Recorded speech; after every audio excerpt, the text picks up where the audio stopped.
Is authorized users, or that strategy of piggybacking, is it dead? Is it effective? So today we're going to do a deep dive, and I'm going to let you know whether or not it's worth your time, worth your investment, or if you should adopt another strategy in your credit building journey. So let's jump right in.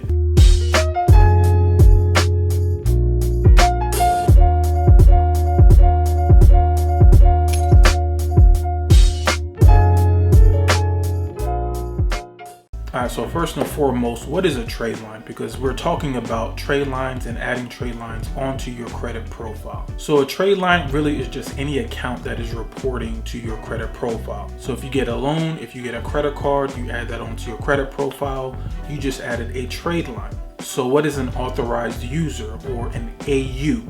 So an authorized user is when you are piggybacking. Piggybacking is another term or another phrase for having an authorized user account. Piggybacking is when you are added as an authorized user to somebody else's account. Here's an example of how it was used really back in the day. So let's say you're a parent, you have a child that's ready to go to college, they're like 17, they don't have any credit for themselves, they're very young.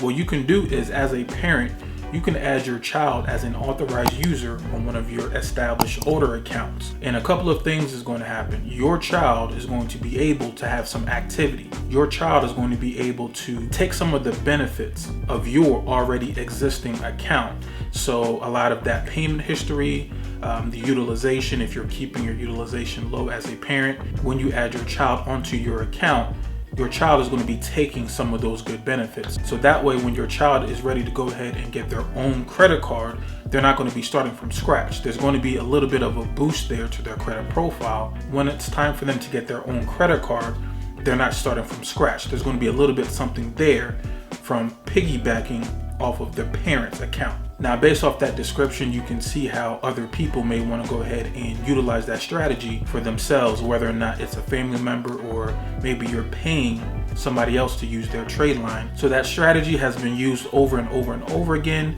and now the industry is now tightening up the guideline. It's not as effective as it used to be to have an authorized user, or to be an authorized user on someone else's account, and then using that as a workaround or as a trick to somehow game the system and get your own credit cards or to get your own loan. So I'm not going to say that the authorized user or the piggybacking technique is dead, because you can still increase your credit score. However, I'm going to show you that it's not quite as effective as how you may have thought it was, or how someone who's trying to sell trade lines to you, it may not be as effective as what they're trying to pitch to you. Also, I highly recommend that you watch the video I did on FICO 10 and FICO 10T. I'm going to link it up here. Go ahead and check that out after you watch this video. I do a deep dive breakdown on the trend and how the industry is going, and why we shouldn't be surprised that things like authorized users aren't as effective as they were about a decade ago, and also why purchasing accounts like your My Jewelers or AG Jewelers,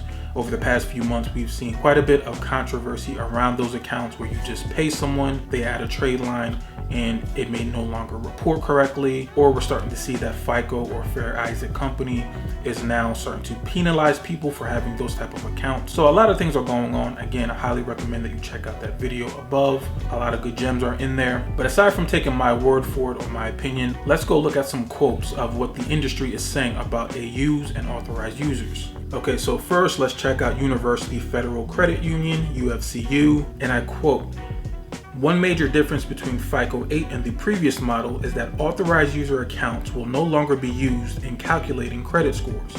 Authorized users are able to use the accounts but are not legally responsible for making payments. Previously, the primary user's payment history on the card was used in calculating the authorized user's score, whether positive or negative. This change was made to combat a technique used by many credit repair clinics called piggybacking. With this technique, for a fee, people with good credit scores allow strangers to be added as authorized users to their accounts, thus boosting the authorized user scores." A lot of these financial institutions and FICO themselves, they're hip to the game. They understand that piggybacking is a thing. They understand that people are selling and buying trade lines.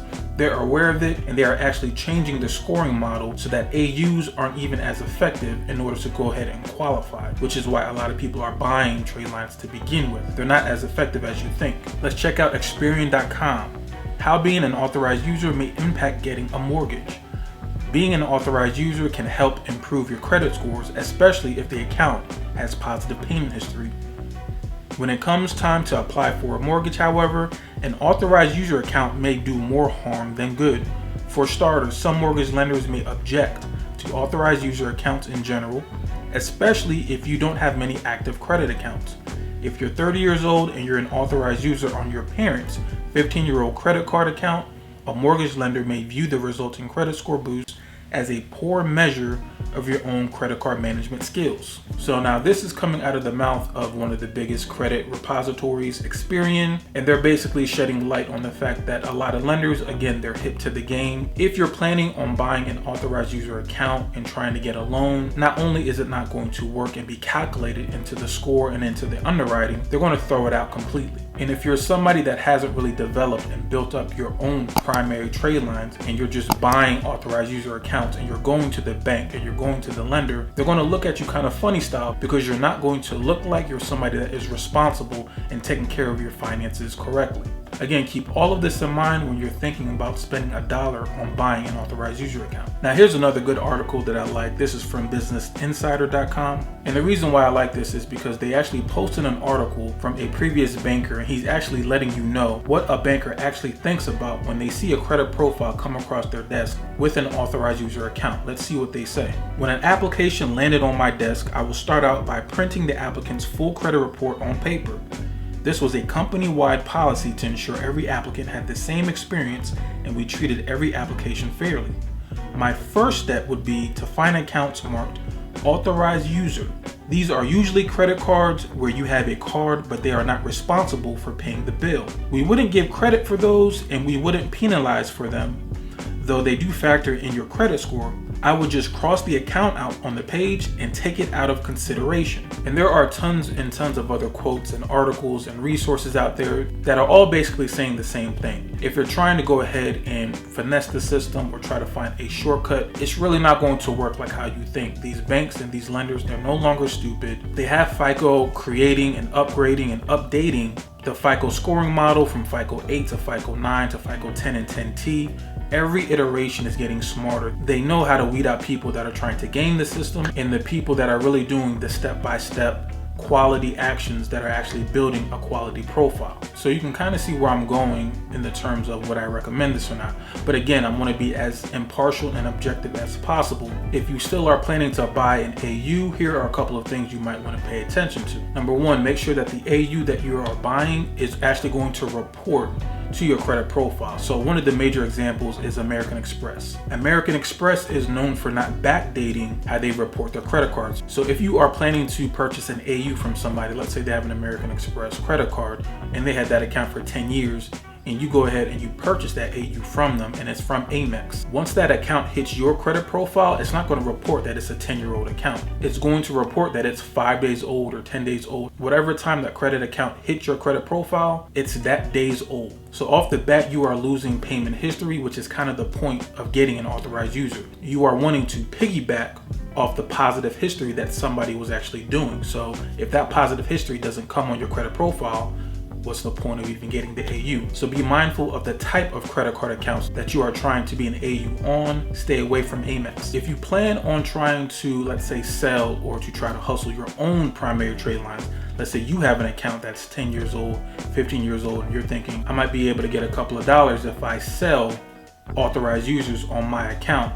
Be careful on doing that. A lot of people are able to make some money, but there is also other credit institutions that know about that. And if they know that you are selling authorized users to random people, especially people that have very low credit scores or even burned that financial institution in the past, your credit card, your primary account that you have been taking care of for years may actually get closed down. So if you don't know what you're doing, I would not be trying to sell your own personal primary accounts to other AUs unless you are okay with your account potentially being shut down. There are people out there more savvy than me that have been hustling AUs for a while. They know the ins and outs, but for you, unless you know exactly what you're doing, be very cautious allowing other people to be an authorized user on your account. All right, so all in all, what is my thought on authorized user? If you're able to be an authorized user on, let's say, your spouse or your parent or somebody that's in your family circle, and you're able to do it for free, I say go for it. Who cares, right? If you're somebody that is thinking about trying to get their credit on point, trying to rebuild and restore your credit, would I recommend that you spend money on an AU? Probably not. In my opinion, it's like a version of being a millionaire in Chuck E. Cheese coins, right? Like, it sounds good on paper, but when it's time to actually redeem and use what you paid for, you're going to be disappointed in what you get. So if I spend $1,200 on 2 AUs and I think I'm going to be able to get a mortgage with that, I'm not going to be able to get a mortgage. So if I spend a couple grand on AUs and I think I'm going to get super high funding for my business, again, I'm not going to be able to get that with just buying AUs. We read that from the Business Insider report. So yes, you're going to see, like from your Credit Karma, or if you log into My FICO, you're going to see an uptick in your credit score. But when the banks pull your credit profile, they're looking at it through a specific lens, and that specific lens already knows about AU, so they're going to take it right out. So whatever benefit you think you're getting from that AU, these lenders and FICO are already hip to the game. Now, some credit card companies are actually using the old FICO scoring model, so you may be able to get a better chance or higher chance at getting a credit card if they're using the old credit score models. So in that area, there is a benefit for the AUs. The question is it worth spending $600, $800, $1,000 on authorized user accounts just to be able to get better chance at some credit cards? In my opinion, no. If I had $500 to spend, I wouldn't spend it on an AU. I would likely get like a Discover It secured card, I would get a Navy Federal secured card, and then the other $50 left over, I'll probably get like a Self account or a Credit Strong account. Add some credit mix, and then I would chill for about 6 months until my credit score bounced back naturally. That way I know in the back of my head that whatever primary accounts that I just bought, that the lender is actually going to take that into consideration when they underwrite me.